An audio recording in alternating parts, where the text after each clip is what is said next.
Subscribe now and press the bell icon. Never miss an update. नमस्कार दोस्तों, Lalitpur live TV में आपका स्वागत है। मैं आपका दोस्त रवि जैन चुनगी।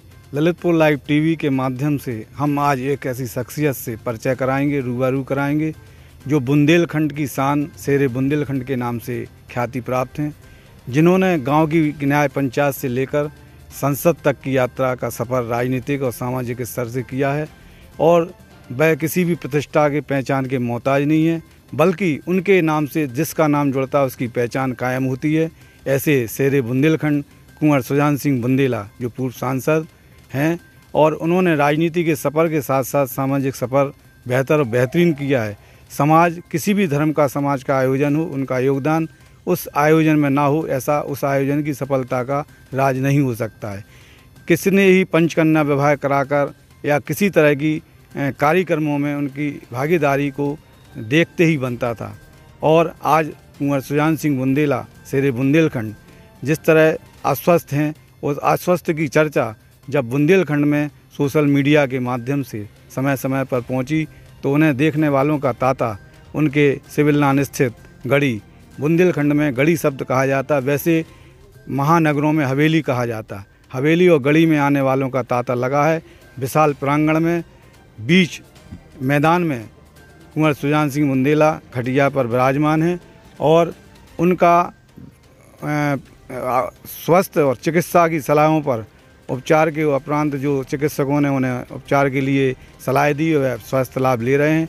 आने वाले समय में वह अमेरिका जाकर उपचार कराएंगे और उसकी प्रतिक्रिया चल रही है। लेकिन इसके पूर्व हम ऐसे शेरे बुंदेलखंड कुंवर सुजान सिंह बुंदेला ही से बात करते हैं उस विषय को लेकर जो उन्होंने इस जनपद बुंदेलखंड को दिया है। ललितपुर लाइव टीवी में दाऊ आपका स्वागत है और हमारी ललितपुर लाइव टीवी आपके स्वास्थ्य कामना की जल्दी सीख ईश्वर से कामना करती है। दाऊ हम ये जानना चाहते हैं जनता प्रतिनिधि के तौर पर कि जनता के लिए जो आपका योगदान समय समय पर मिलता है, तो ऐसी जो आपका जो ये तंत्र मंत्र है जिससे लोग आपसे प्रभावित हैं, वो आपके प्रति आकर्षित हैं, ये क्या है कि वो आपका चुंबकीय आकर्षण लोगों को आपसे जोड़े रखता है? सर्वप्रथम सबसे पहले ललितपुर जनपद, झांसी जनपद, समूचे बुंदेलखंड की पावन धरा की मिट्टी को हम नमन करते हैं, अपने माथे पे लगाते हैं। और यहाँ के जो महापुरुष हैं, यहाँ के जो नागरिक हैं, यहाँ के अवाम हैं, जिन्होंने हृदय से अंतरात्मा से सारी पार्टियों को भूलकर सत्ता पक्ष हो चाहे विपक्ष हो, किसी धर्म और मज़हब के मानने वाले हों, किसी जाति और बिरादरी के लोग हों, सभी ने ईश्वर से दुआ मांगी है कि प्रभु भगवान खुदा अल्लाह ताला हमारे बड़े दाऊ को ठीक कर ले। ऐसे लोगों के हम ऋणी हैं, हमेशा ऋणी रहेंगे और उनका इतना बड़ा ऋण कई जन्म लेने के बाद भी हम नहीं चुका पाएंगे। रही बात आपने कहा कि कोई मंत्र नहीं है, कोई तंत्र नहीं है। प्रजातंत्र की छोटी इकाई आज जिसको हम गांव सभा कहते हैं, तो आप सबके अवाम के आशीर्वाद से गांव सभा का जब 72 में प्रधान बना तो मुझे जागा कि हमें जनता की सेवा करना चाहिए है। यहाँ के लोगों ने, महरौनी विधानसभा के लोगों ने सम्मानपूर्वक मुझे वो एमएलए विधायक बनाया। इसके बीच में जिला बना था 74 में, तो अध्यक्ष जिला परिषद बनाया। इसके बाद सांसद पार्लियामेंट तक 2 बार भेजा। तो हम तो ये ऋण कैसे भूल सकते हैं, कैसे भूल पाएंगे? हम तो इन सबकी चरणों की रज भी अपने माथे पे लगाएं, तब तक इनका ऋण हम अदा नहीं कर सकते। वर्तमान में दाऊ आप जिस तरह से मतलब आपकी जो स्वास्थ्य खराब हुआ है, फिर भी आपके अंदर जीवटता और आपके जो विचार हैं उसमें छेपक कहानियाँ सुनाना, लोगों को हंसाना, और आपको देखने वाले लोग दुखी हैं लेकिन आप उनको हंसाते हैं, ऐसा क्या है दाऊ? देखिए, मानव शरीर का जब हमने धारण किया है, ईश्वर ने हमें धरती पे भेजा है, तो सुख दुख जीवन मरण ये सब हमारे साथ जुड़े हैं, सब भगवान की कृपा है। एक रोग हमें ऐसा दिया है कि जो सुनने में बुरा लगता है, तो हमारे जो लोग आते दुखी मन से आते हैं कि दाऊ हमारा प्रयास रहता है कि इनको हंस के पहुँचाएँ हम अपने यहाँ से।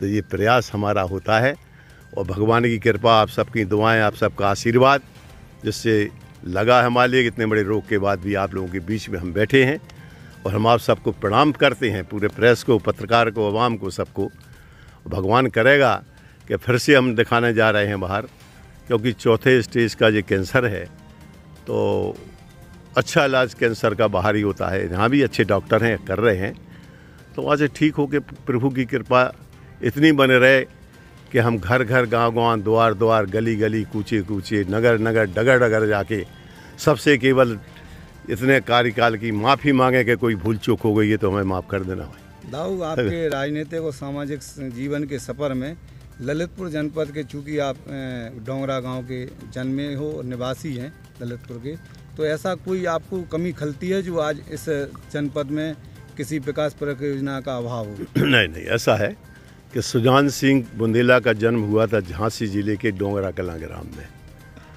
अब हम चूँकि सांस ले रहे हैं ललितपुर जिले में, तो प्रश्न इस बात का है कि जो झांसी हो या ललितपुर या बुंदेलखंड सब हमारे लिए एक हैं, सब एक, हम अंदर आत्मा में एक ही हम रखेंगे, बसाएंगे। अब इतना ज़रूर है कि सरकारें आती हैं जाती हैं, पार्टियां अपनी सरकार बनाने अपने हिसाब से डेवलपमेंट करते हैं, कराते हैं, अपने पावर में थे रहे, सत्ता में रहे, काफ़ी कुछ कराया। अब सरकारें ये करा रही हैं। बुंदेलखंड को सबसे बड़ा प्राणदान अगर देने वाले माध्यम है तो वह सुजान सिंह बुंदेला, कि हर खेत को पानी, राजघाट बेतवा रिवर बोर्ड, जब वर्तमान प्रधानमंत्री श्रीमती इंदिरा गांधी ने सन 72 में शिलान्यास किया था, 10 वर्ष का 15 साल तक कोई काम नहीं हुआ था। सबसे पहले आवाज़ उठाने वाले पार्लियामेंट के सुजान सिंह बुंदेला, और राजघाट जैसी परियोजना लागू कराई थी। दोनों प्रदेशों की लड़ाई चल रही थी तो बोर्ड में दोनों प्रदेशों को शामिल कराया था, और उससे जो है आज देख रहे हैं आप तो कितनी फसलें लहला रही हैं, चाहे वो जाखलोन पंप कैनाल हो, चाहे अपर राजघाट हो, लोअर राजघाट हो, पिछोर राजघाट हो, साफ की कैनालें जाके पूरे बुंदेलखंड को बिल्कुल खैर खेत को पानी दे रही हैं, किसान सरसब बो रहा है।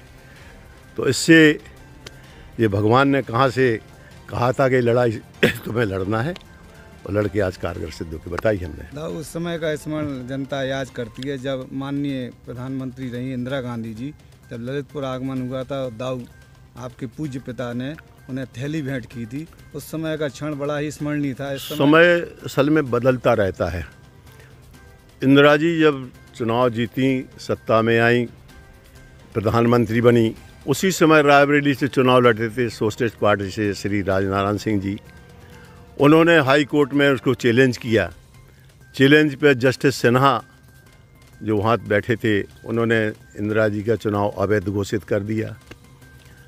इंदिरा गांधी पार्लियामेंट में मिट गई कोर्ट की फाइलों में, लेकिन एक गुंजाइश उन्होंने दी थी कि चूँकि देश के महत्वपूर्ण पद पे है, इसलिए जब तक ये प्रधानमंत्री बनी रहेंगी।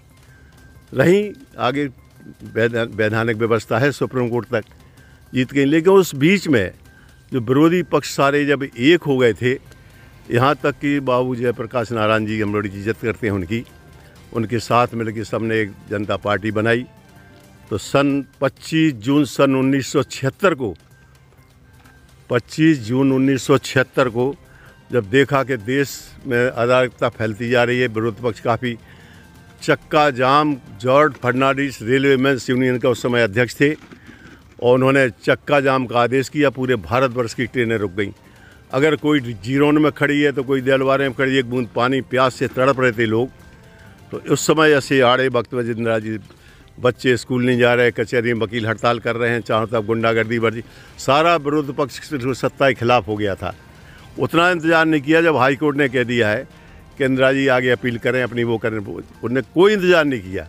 नतीजा ये हुआ कि 25 जून 1975 की रात के 12 बजे भारत में आपातकालीन स्थिति की घोषणा कर दी, अकेली एक महिला ने।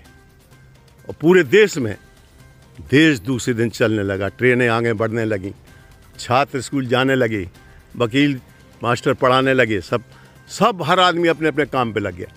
ये था पूरे भारतवर्ष में जैसे यहाँ का बच्चा यहाँ के कड़कड़ अनुशासन में हो गया हो। ये बात खली उनके बीच में। किसी प्रकार का जेलों में इनको इससे बंद नहीं किया गया था।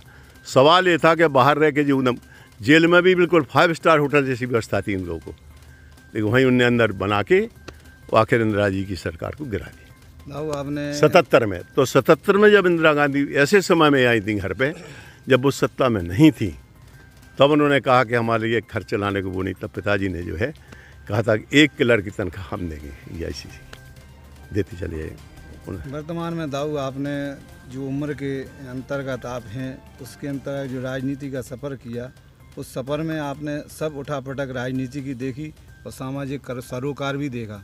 वर्तमान में केंद्र और प्रदेश में और शासित देशों में भाजपा की सरकार है। मोदी योगी का जो डंका बज रहा है विकास का या अनेक योजनाओं का, उसमें आपका क्या विचार है और क्या आप उनके प्रति अपने भाव रखते हैं? देखो, ये तो हम पहले ही बता चुके हैं आपको कि हर राजनीतिक पार्टियां अपने हिसाब से डेवलपमेंट करती हैं, लेकिन वर्तमान स्थिति ये है कि डेवलपमेंट बिल्कुल नहीं हो रहा है, कतई नहीं हो रहा, कहीं नहीं हो रहा, कहीं नहीं हो रहा।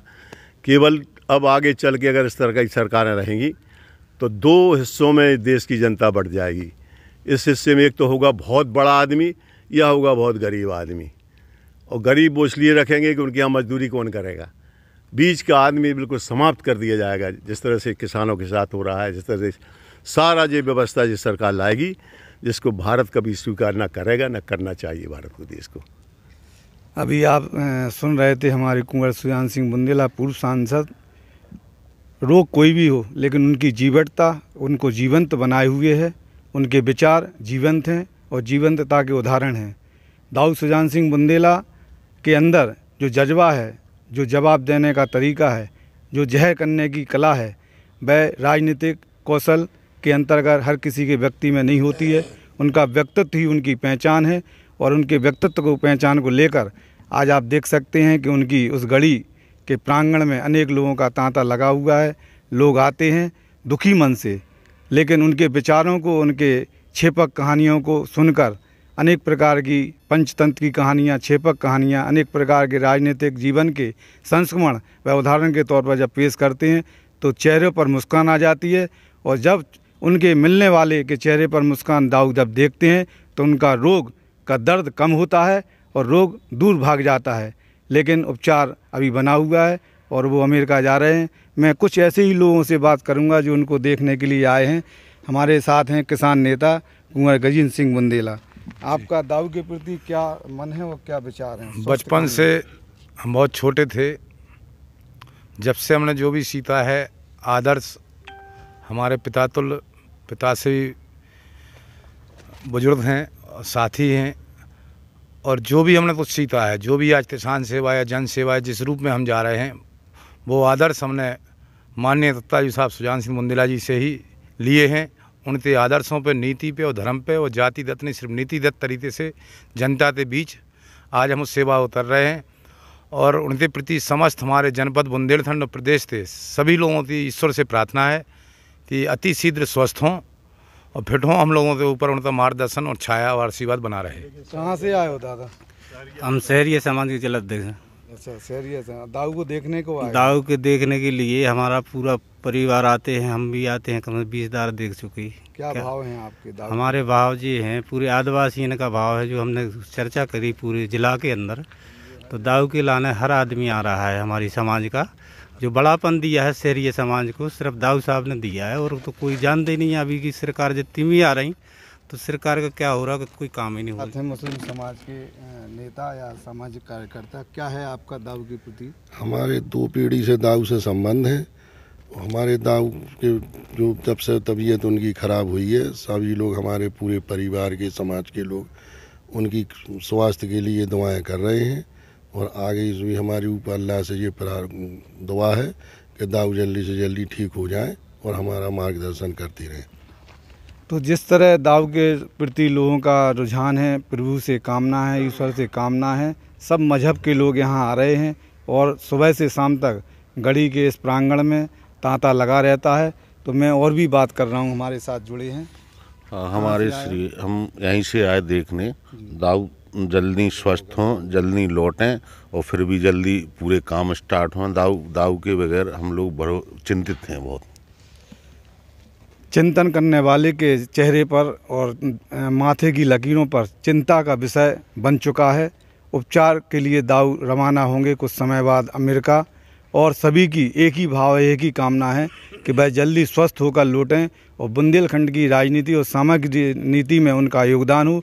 वैसे उनके सुपुत्र कुंवर चंद, जो हमारे गुड्डू राजा कहलाते हैं, वह 2 बार चुनाव लड़ चुके हैं, उन्हें जनता का प्रेम मिला है। आगामी समय में उनकी क्या भूमिका होती है ये आने वाला कल बताएगा। लेकिन कुल मिलाकर कुंवर सुजान सिंह बुंदेला शहरी बुंदेलखंड कहने वाले आज हमारे बीच में रूबरू हुए हैं। उनका राजनीतिक और सामाजिक चर्चा का विषय ललितपुर लाइव टीवी के माध्यम से रूबरू हुआ है। तो आपने जाना और समझा, और ललितपुर लाइव टीवी का प्रयास इसी तरह आपके बीच में रहेगा।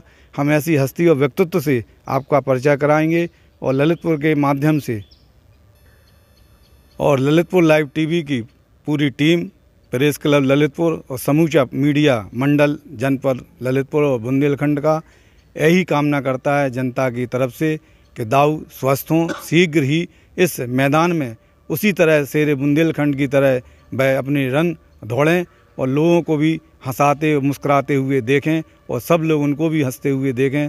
ललितपुर लाइव टीवी से मनोज जैन के साथ रवि चुनगी की रिपोर्ट।